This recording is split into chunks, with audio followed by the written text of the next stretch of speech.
They say America is the land of dreams, a sprawling canvas where anyone with enough talent, grit, and ambition can paint their way to the absolute summit of power.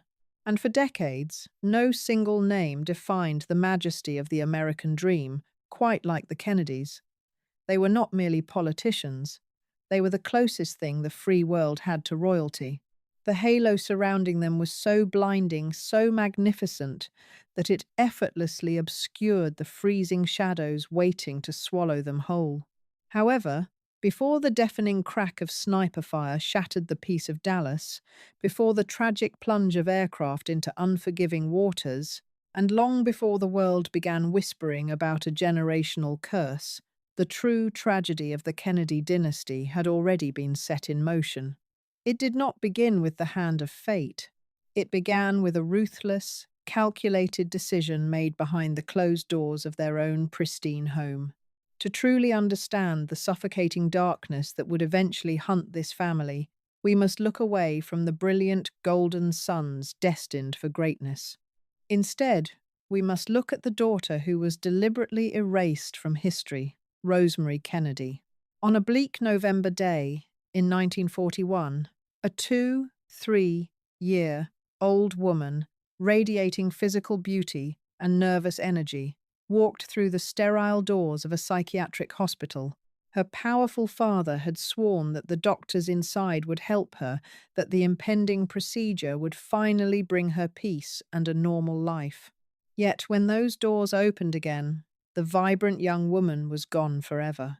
In her place was a hollow shell, unable to walk unassisted, her once clear voice reduced to unintelligible, infantile babble. This was not a tragic medical accident. This was a sacrifice.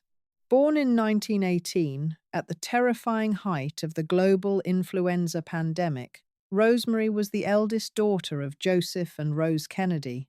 From the very moment of her birth, her existence was tethered to trauma. Historical accounts suggest that because the attending physician was delayed, a panicked nurse forced Rose to keep her legs tightly closed, trapping the infant in the birth canal for 2 agonizing hours. Whether this prolonged oxygen deprivation was the definitive cause of Rosemary's lifelong cognitive challenges remains debated by modern medicine.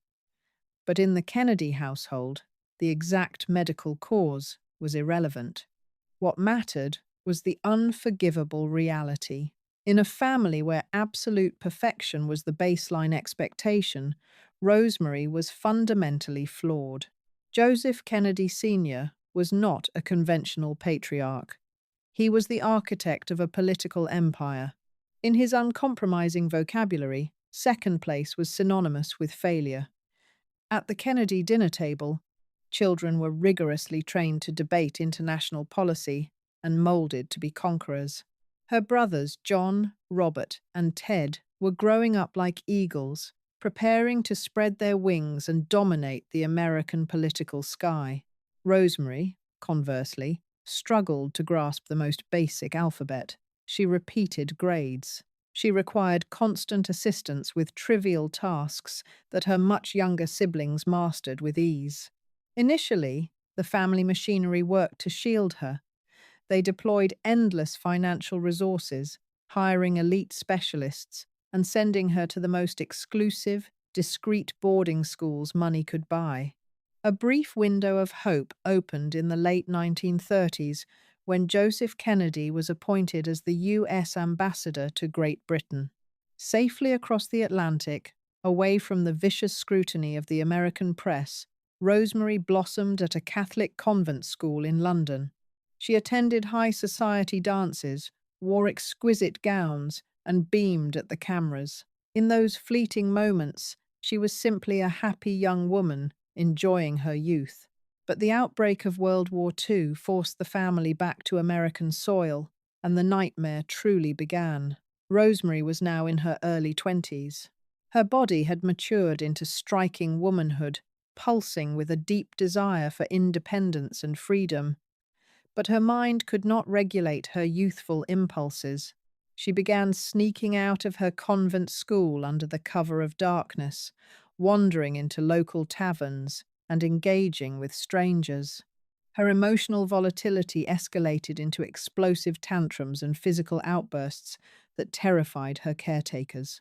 For Joseph Kennedy, the timing could not have been worse. He was meticulously arranging the chess pieces for his son's ascensions to the Senate and ultimately the White House. In an era when mental illness was deeply stigmatized, viewed not as a condition, but as a shameful genetic stain, a daughter who might become pregnant out of wedlock or be institutionalized was a ticking time bomb. The perfect American family brand could not afford a single blemish. When neurosurgeons Walter Freeman and James Watts approached the patriarch with a radical new procedure known as a prefrontal lobotomy, Joseph saw the ultimate solution. He did not consult his wife, Rose. He certainly did not ask for Rosemary's consent. He cold-bloodedly played God with his daughter's brain. To him, this was not a medical intervention. It was the surgical excision of a severe political liability. In November 1941, the tragedy was executed. Lying on the operating table under mild local anesthesia, Rosemary was kept awake. The surgeons drilled 2 holes directly through her skull. As they inserted metal spatulas deep into her frontal lobes, blindly severing the neural pathways that defined her personality, they coldly asked her to sing songs, recite the Lord's Prayer, and count backward. They only stopped twisting the blades when her voice slurred into incoherent muttering, eventually fading into a heavy, dead silence. The destruction was absolute. The procedure violently ripped away her intellect, her personality, and her independence. Stripped of her humanity, she regressed to the mental capacity of a toddler. She was left incontinent, completely reliant on full-time nursing care for her survival. With the problem neutralized, Joseph Kennedy swiftly banished his daughter to a remote Catholic facility in Wisconsin. Her existence was systemically scrubbed from family photographs, political speeches, and public consciousness. Rose Kennedy did not visit her disabled daughter for 20 excruciating years. Joseph never laid eyes on her again. Her powerful siblings were kept completely in the dark about her whereabouts. When the press inevitably inquired about the missing eldest daughter, the Kennedy propaganda machine flawlessly spun a pristine lie. She was simply a quiet, reclusive woman who chose to dedicate her life to private, charitable work. This grotesque deception held firm for decades, providing a flawless backdrop for John F. Kennedy's triumphant 1960 presidential run. The horrifying truth remained buried until 1987. By the time the world learned what had truly happened to Rosemary, Joseph Kennedy Sr. had been dead for nearly 2 decades, safely beyond the reach of earthly justice. Rosemary survived in institutional isolation until her death in 2005. But in reality, her life had been abruptly terminated at the age of 23.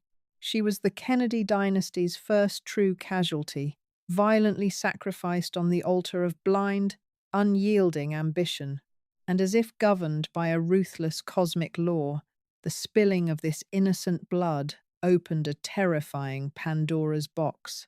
The patriarch's chilling lack of humanity did not secure his legacy. Rather, it awakened a dark, inescapable force that would soon return to claim the very golden sons he had destroyed his daughter to protect. The echoes of Rosemary's silenced voice had barely faded into the cold walls of the Wisconsin asylum when the universe seemingly issued its first devastating rebuttal to Joseph Kennedy Sr.'s hubris.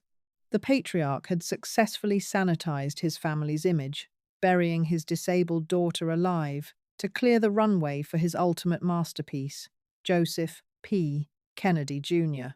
If Rosemary was the unacceptable flaw hidden in the shadows, Joe Jr. was the blinding, magnificent sun around which the entire Kennedy solar system revolved.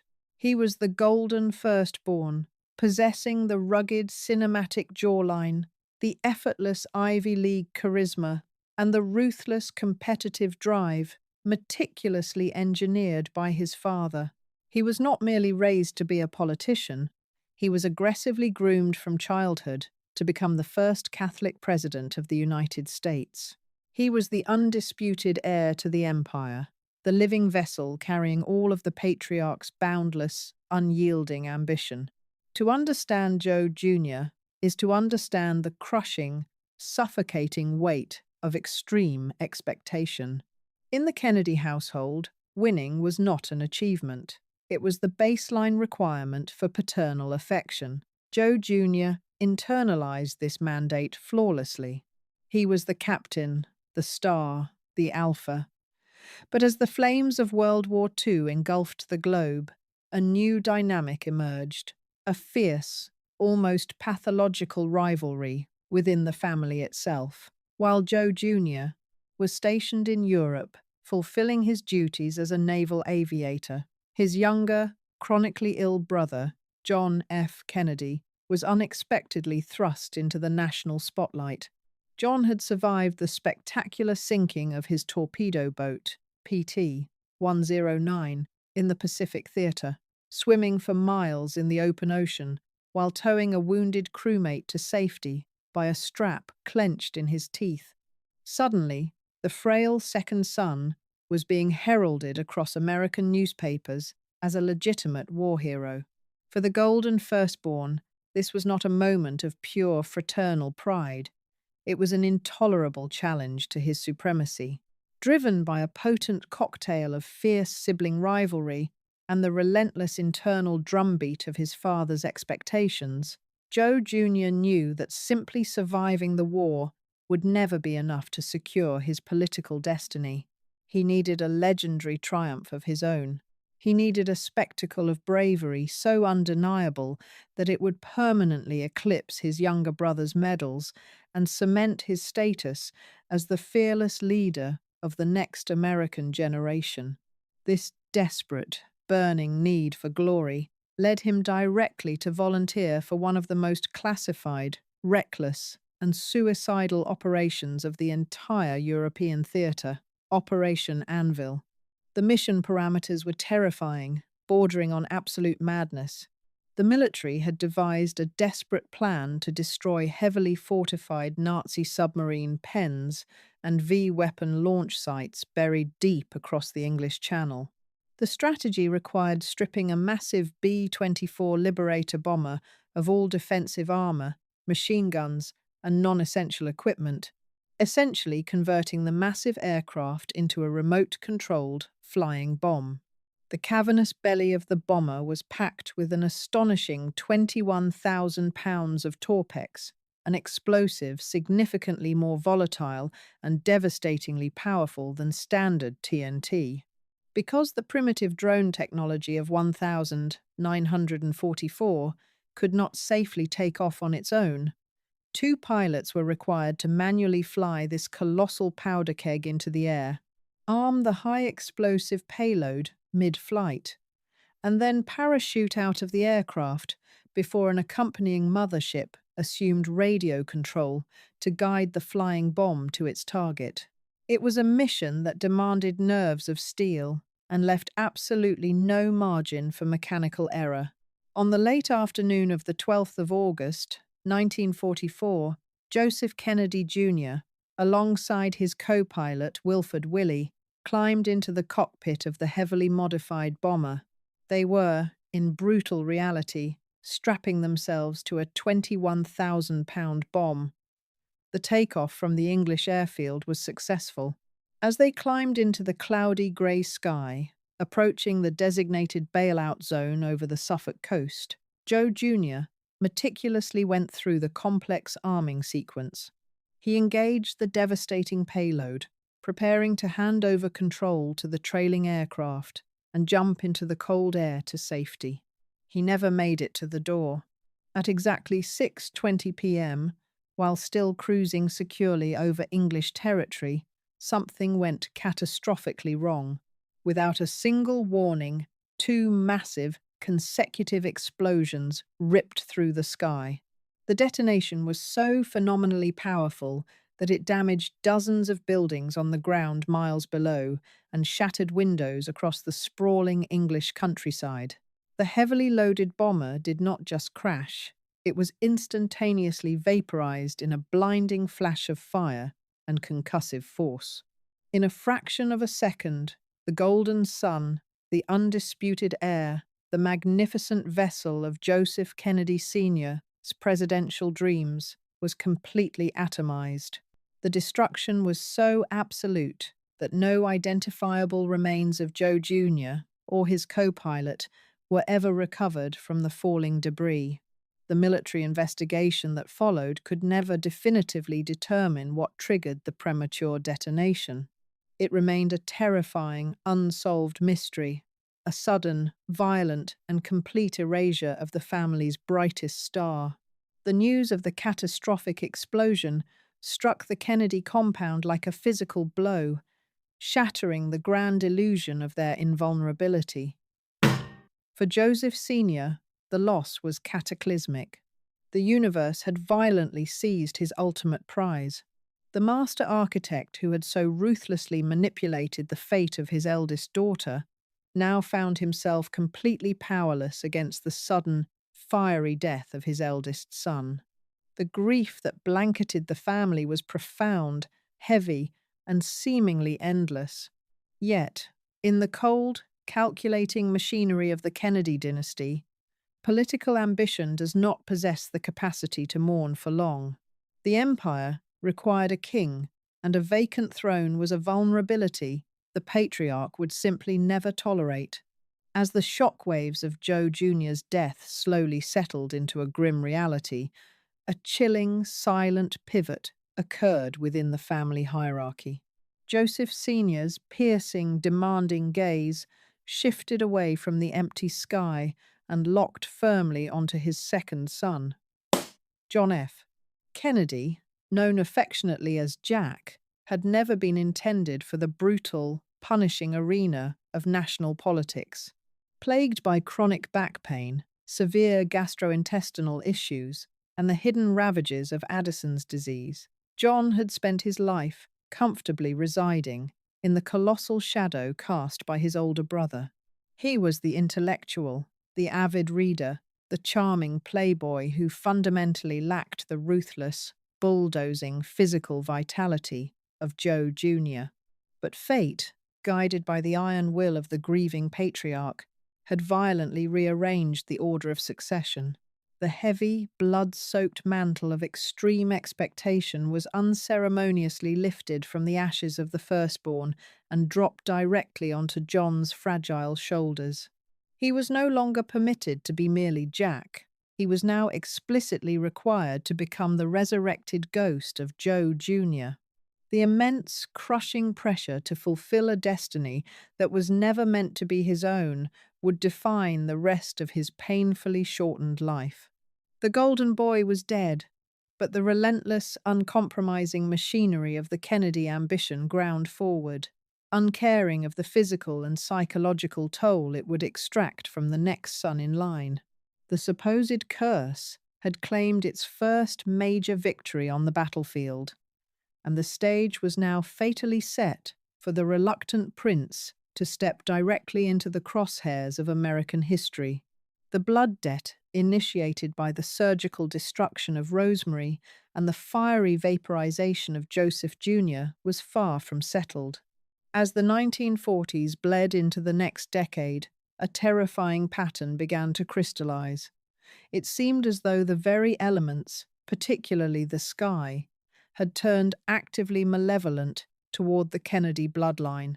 The patriarch's relentless orchestration of his children's lives had forged them into fearless, risk-taking titans, but that same lack of caution was now leading them directly into the jaws of premature death. The next victim of this inexorable cosmic audit was Kathleen Kennedy, affectionately known as Kick. She was the family's most vivacious and rebellious daughter, possessing a sparkling independence that frequently clashed with her parents' rigid, dogmatic expectations. During her father's tenure as ambassador to Britain, Kick had fallen deeply in love with the English aristocracy, eventually marrying William Cavendish, the Marquess of Hartington. It was a union that defied her mother's strict Catholic doctrine, essentially rendering Kick a spiritual exile in her own home. When William was killed in action during World War II, just 4 months after their wedding, Kick was utterly devastated but refused to retreat into the shadows.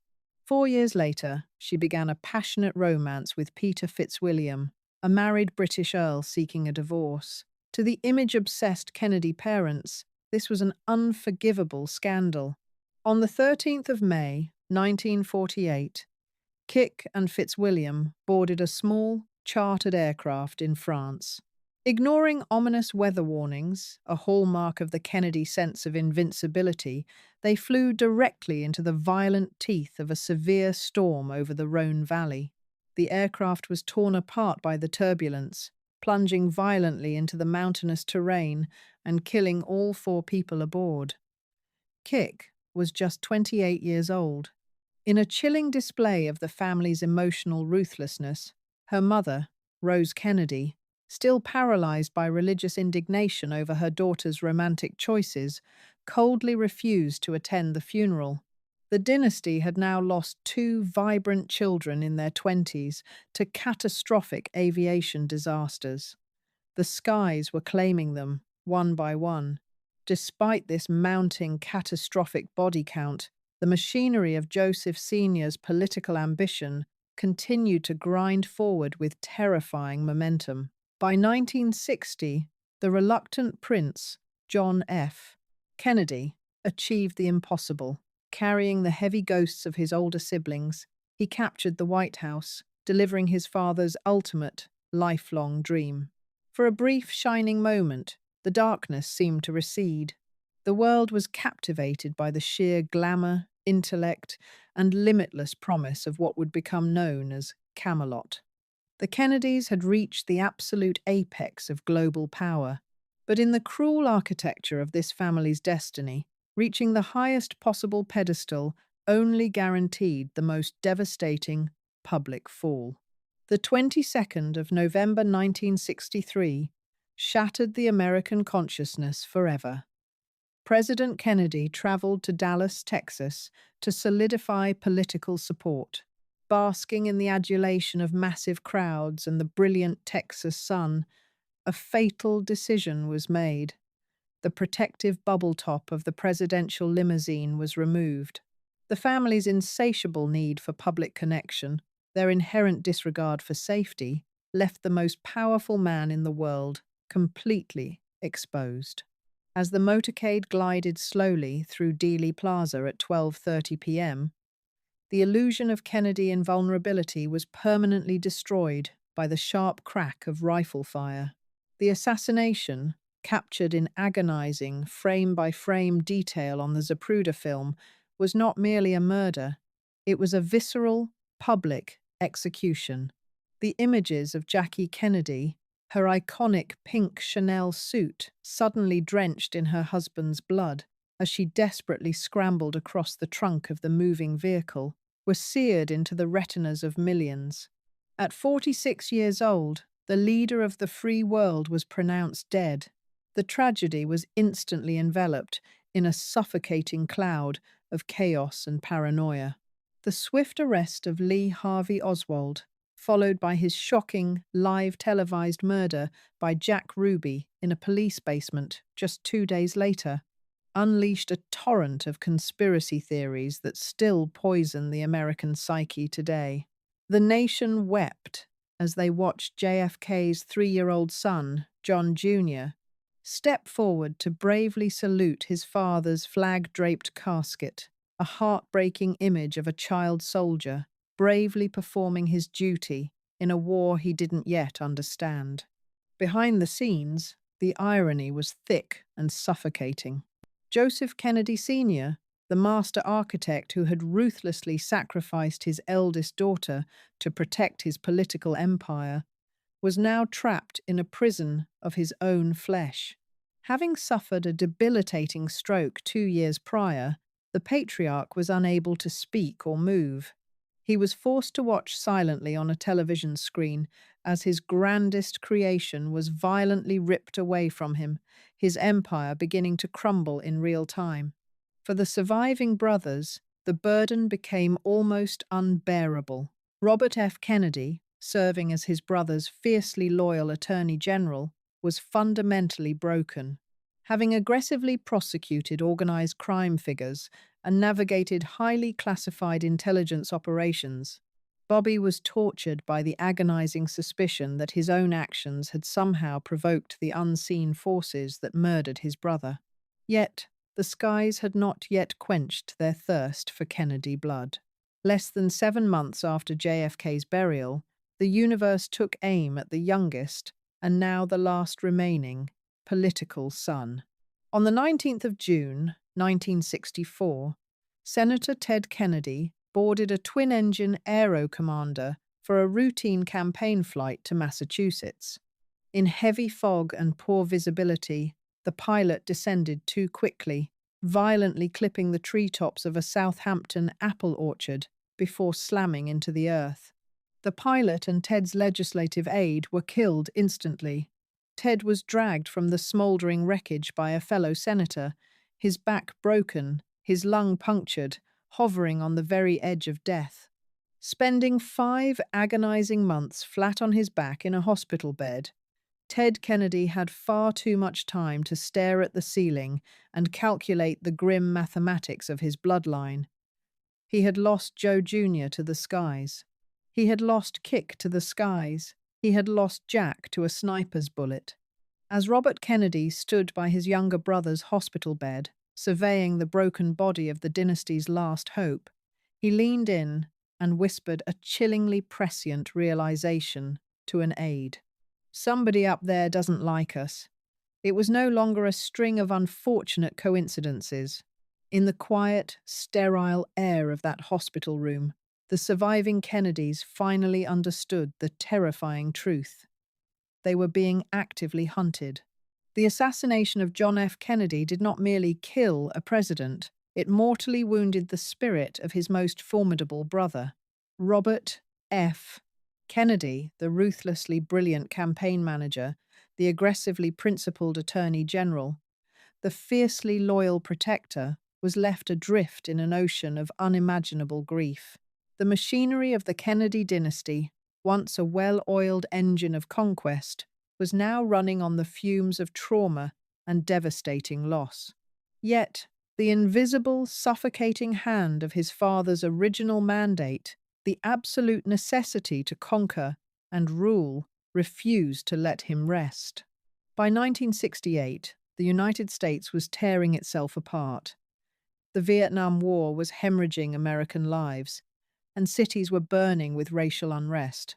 Into this cauldron of national despair, Bobby Kennedy stepped forward, seemingly transformed.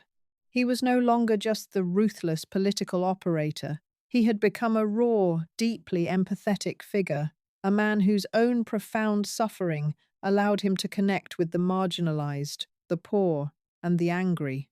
When he announced his candidacy for president, the electric, almost messianic energy of Camelot flared back to life.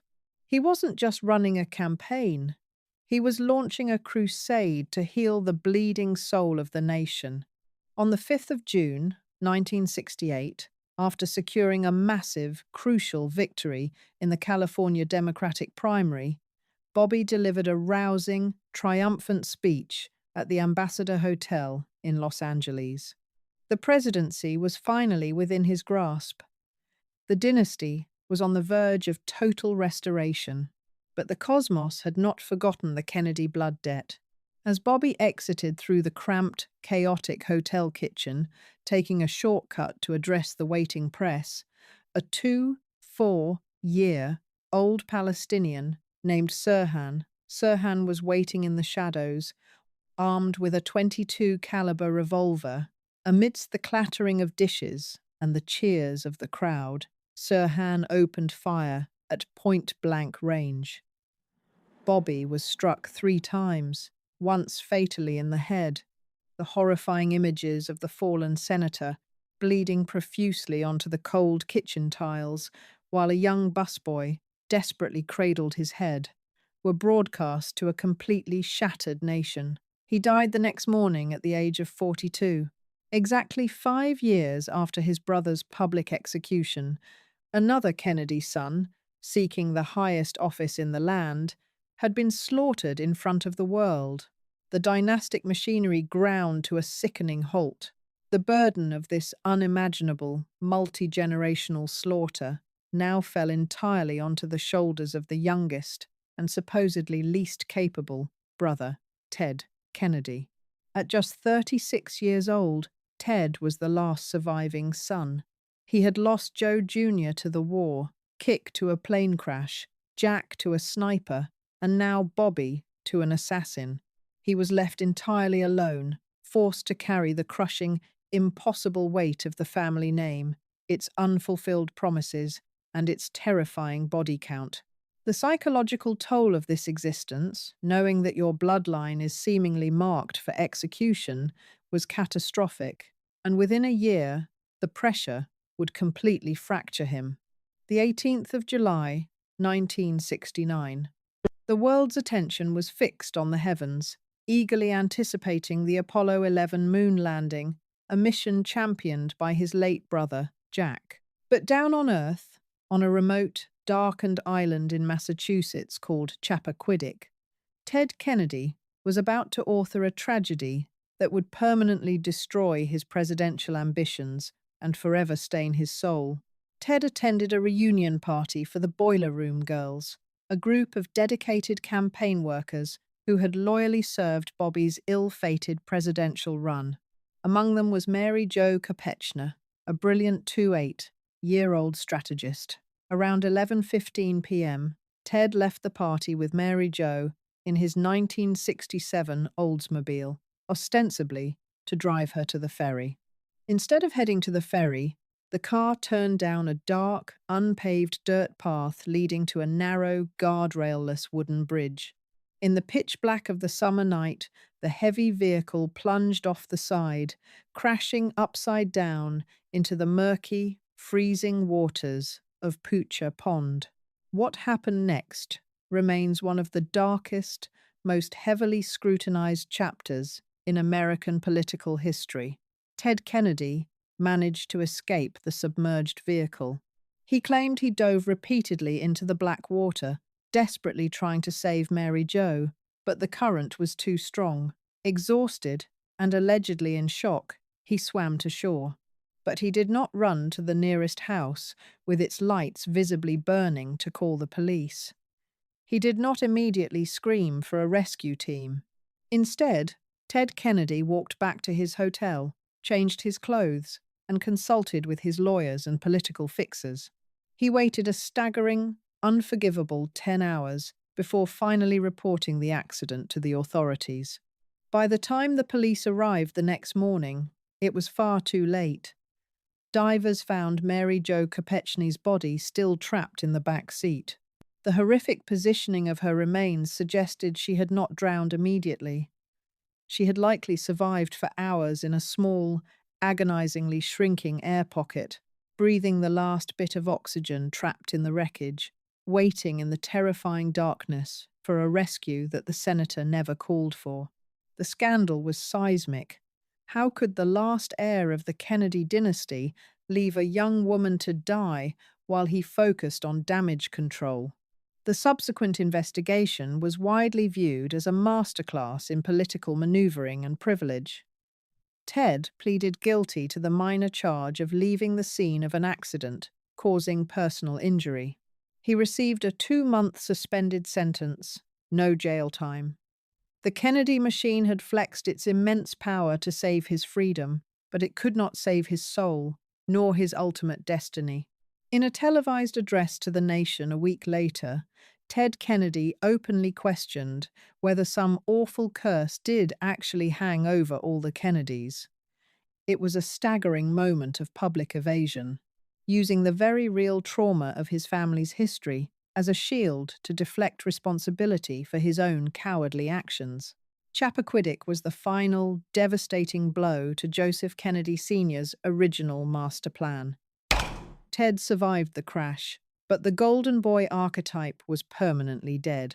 He would serve in the Senate for decades, becoming a legislative titan, but the White House, the ultimate prize his father had demanded, the prize his brothers had bled and died for, would remain forever out of reach, locked away behind the watery grave of Mary Jo Kopechne. The dark stain of Chappaquiddick marked the definitive end of the Kennedy dynasty's relentless, blood-soaked march toward the presidency. But the terrifying darkness that had been unleashed by Joseph Kennedy Sr. decades earlier was not satisfied with merely destroying political careers. It had seeped deeply into the family's DNA, mutating into a suffocating generational trauma that would relentlessly hunt the grandchildren. The third generation inherited the blinding, glamorous halo of the Kennedy name, but they were also bequeathed a catastrophic legacy: extreme expectations, a delusion of invincibility, and a deeply ingrained, toxic culture of emotional suppression. Consider the heartbreaking downward trajectory of David Kennedy, the fourth of Robert F. Kennedy's 11 children. On the 5th of June, 1968, a 12-year-old David sat entirely alone in a Los Angeles hotel room, watching live television as his father was gunned down in a kitchen corridor just floors below him.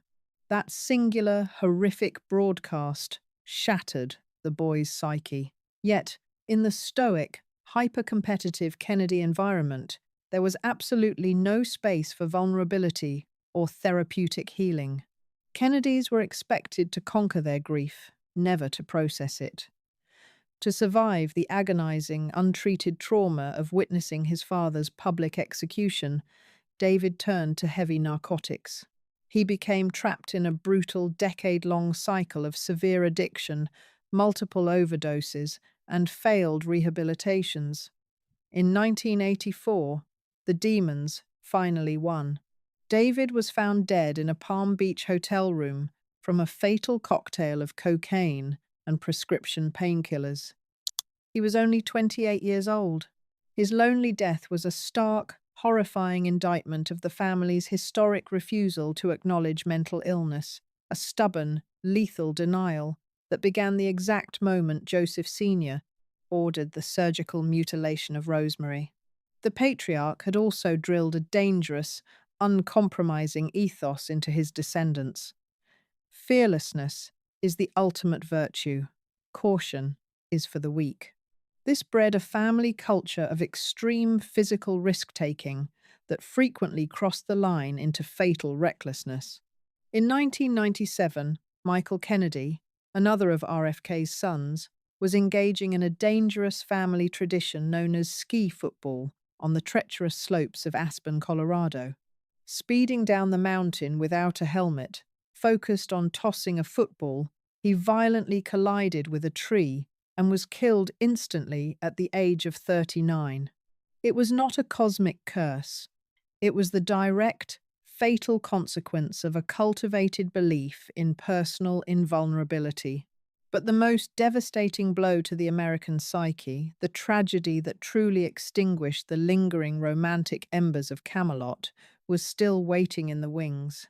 John F. Kennedy Jr. was the nation's son.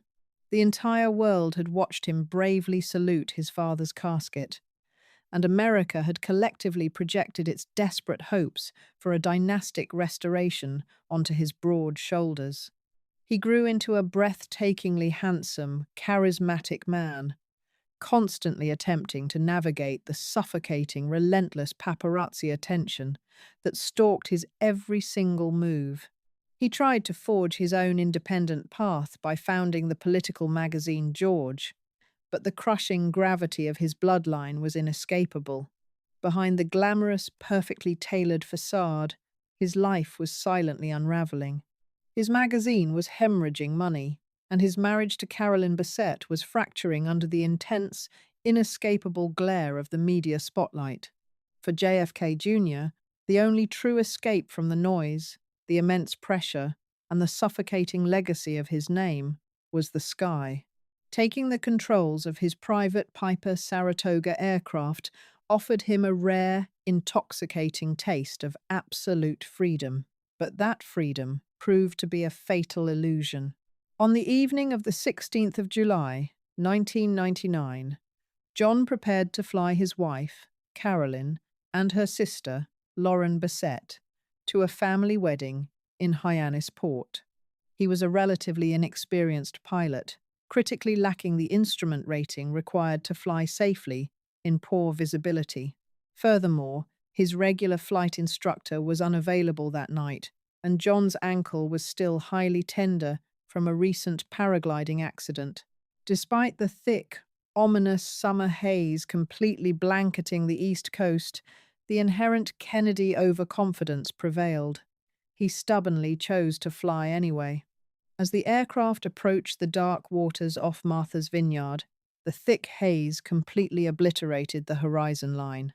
Without visual landmarks, John suffered from severe spatial disorientation, a terrifying physiological phenomenon where a pilot's inner ear lies to them, making them completely lose their sense of up and down. At 9:40 p.m., the aircraft entered a terrifying, plunging death spiral, crashing violently into the black waters of the Atlantic Ocean. All three were killed instantly on impact. John was 38. Carolyn was 33. Lauren was 34. When Navy divers eventually recovered their bodies from the twisted wreckage 120 feet below the surface, the global media coverage was deafening. Yet, true to the ruthless, self-centered nature of the Kennedy narrative, Carolyn and Lauren were largely treated as tragic footnotes. The machine only mourned the fallen prince. Ted Kennedy, the sole surviving patriarch of his generation, arranged for their ashes to be scattered at sea.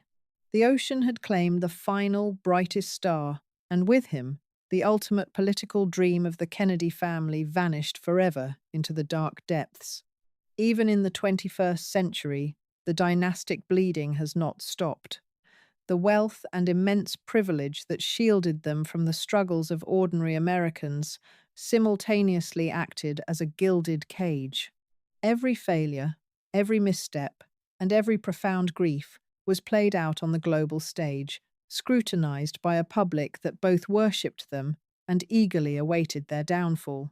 The subsequent decades have been punctuated by a relentless drumbeat of suicides, fatal overdoses, and bizarre, tragic accidents, claiming the lives of Mary Richardson Kennedy, Saoirse Kennedy Hill, and Maeve Kennedy McKeon, among others.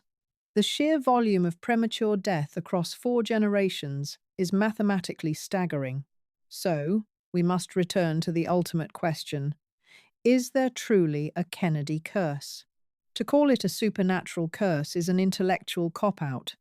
It is a comforting, spooky myth that conveniently absolves the family of responsibility. The terrifying truth is far more earthly and far more tragic. The curse is the architecture of Joseph Kennedy Sr. It is the lethal byproduct of an overpowering patriarch who taught his children that they must win at any cost, that they were intrinsically above the rules of ordinary men, and that maintaining the brand was more important than preserving the human soul.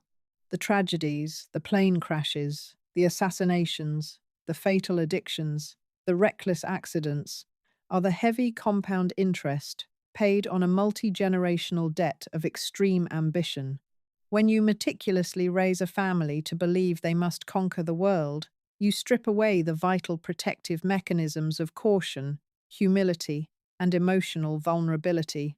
The exact same culture of silence that allowed Rosemary's brain to be violently destroyed on an operating table in 1941 was the silence that allowed David Kennedy to die of an overdose in 1984. The blinding arrogance that convinced Joe Jr. he could safely outrun a mid-air explosion in 1944 was the exact same arrogance that convinced JFK Jr. he could safely fly blind through the fog in 1999. The Kennedy family undeniably shaped the trajectory of the modern world.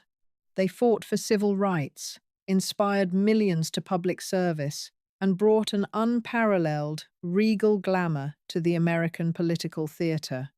But the human cost was unfathomable. Their history is not a ghost story whispered in the dark. It is a brutal, blood-soaked, cautionary epic about the darkest extremes of the American dream, proving definitively that even the most powerful, brilliant dynasty on earth cannot outrun the devastating consequences of its own design.